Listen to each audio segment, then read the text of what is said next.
placing them in the heel, which causes supposedly alleviate the pain. Now, then again, you have the same type of outcome as any type of heel pain surgery. Absolutely. And all of them are still iffy. I shouldn't say iffy, but We have another caller? Mm-hmm. Okay. Can we help you? Yes, I just had a question. I wanted to know if anyone knows what causes heel spurs. Yes. What causes the spur specifically? Like we said, the number one reason we get the heel pain is because that ligament or the plantar fascia on the bottom of the foot is being stressed and strained. What happens then is we pull that ligament forward. It pulls the covering off the heel. The bottom of the heel, the covering, the soft tissue that covers the bone is called periosteum. When we pull on it, we pull it forward and we get bleeding. The bleeding then becomes ossified, which means turns to bone, and then we get a spur formation. Most of the time, statistics have shown that the spur is not what's causing the problem, but the inflammation of the plantar fascia causes the problem. And in fact, when I do surgery on people with heel spurs and plantar fasciitis, I don't remove the spur. It has been statistically shown that the spur removal has no effect on the results of the surgery. It's actually just the plantar fascia. We have another call? Thank you. Yes?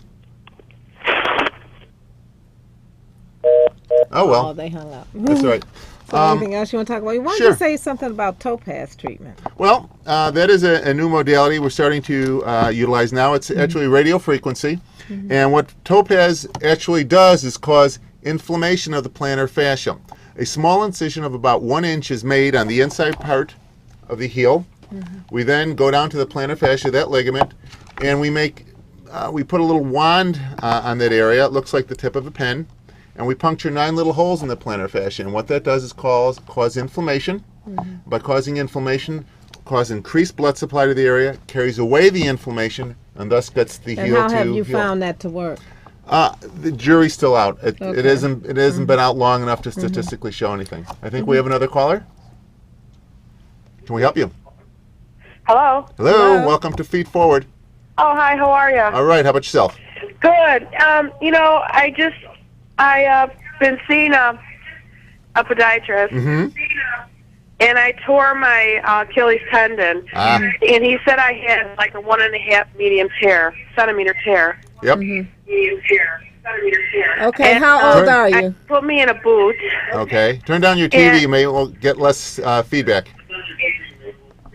How old are Sorry. you? Hold on. Okay. Okay, there we go. And he put me in a boot, and now I'm experiencing a lot of pain in the boot, and I'm also having heel pain in my other heel. So I was just wondering if you have any tips. Okay, how old are you? How old are you? She can't hear me. Well, okay. basically, depending on your age will depend on how we aggressively treat you. Your heel pain is compensatory because of your torn Achilles tendon. And with regards to your torn Achilles tendon, It needs to heal. it needs to heal in a boot. Yeah. Or the other thing we can do is surgically repair it. Yeah, Thank that you very, very depends much upon for your calling. age.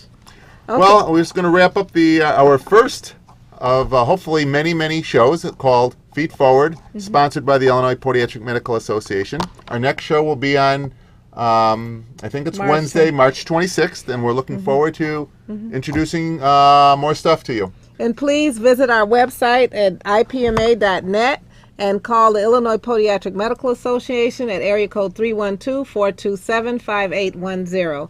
Thank you very much. Have a good one. Bye-bye. Bye-bye.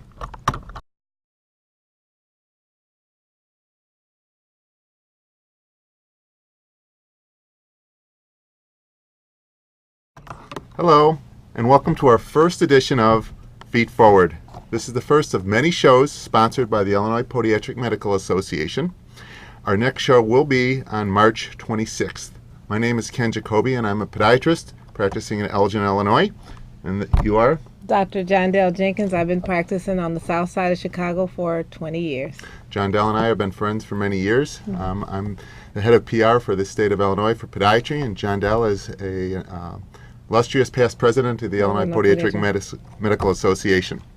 Today we're going to talk about mostly heel pain, and we asked the audience to please call in at area code 312-738-1060 for any questions regarding heel pain, and we encourage it. John Dell, since this is the first show that we are actually having, why don't we discuss what a podiatrist is so that the audience understands? Yes, a podiatrist is a physician of the foot and ankle. We treat many remedies of the many ailments of the foot and ankle, and we do foot and ankle surgery. Some of our main things Dr. Jacoby are going to go through, but a podiatrist has 4 years of graduate studies after high school, and then goes to 4 years of a podiatric medical school, and now our podiatrists are going to 2 and 3 year podiatric residencies where they concentrate on foot and ankle surgery. Podiatrists are extremely well qualified for all foot ailments, and I usually tell patients if it's on a foot, then the podiatrist can do it. We treat foot and ankle trauma, we treat ankle fracture, foot surgery, anything, you name it in the foot, we treat it. And that's basically what a podiatrist is. And a podiatrist is very well trained, and you can take it from there. I tell everyone that we treat everything from corns and calluses to amputations of the foot, and I think that sort of covers the gamut. Yes. Some of the common problems that I see in my office, and I've been practicing for 23 years, most common thing, an ailment that I see is heel pain. Next, followed by ingrown toenails, fungus nails, diabetic ulcerations, ingrown toenails, and like I said, hammer toes and bunions. How about yourself? What do you see mostly? Yeah, I think depending on your age or your population of your patients, especially the older patients, they are more concerned about routine foot care and diabetic foot care. And one of the main things that are plaguing our older populations are onychomycotic or fungal toenails. And so we do treat a lot of fungal toenails. And our younger population that have problems with heel pain and, of course, foot sprains, ankle sprains, and especially people who do a lot of running and a lot of general activity or sports activity, they have sports injury. So it all depends upon the age of your patient population. But heel pain has got to be like tops in practically any population. I ran statistics in my practice, and I found it very interesting that 8% of the population actually had heel pain.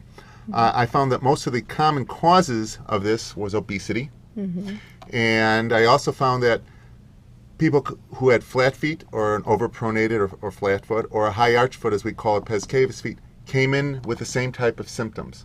Most of the time I saw people coming in, they would complain of pain in the morning when they got up from a reclined position, or after they've been working for a while, they would come in with that pain. Most of the time they would state that the more I walk, the better I feel. But then when I sit and relax, it bothers me again. Do you concur with that? You know what? Heel pain is something very strange, and you don't understand what a patient is going through until you have it yourself.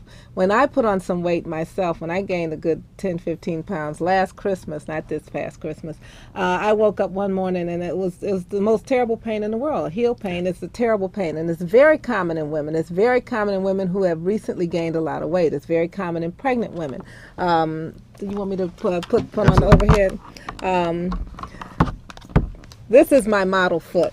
A lot of times what people have problems with is that right here at the heel of the foot, right in this area, people have a lot of problems with when they first get up in the morning, they can hardly put their weight on their foot. And this is what actually brings people into the office because it's extreme pain. They have a hard time walking at least the first 10 to 15 minutes of when they get up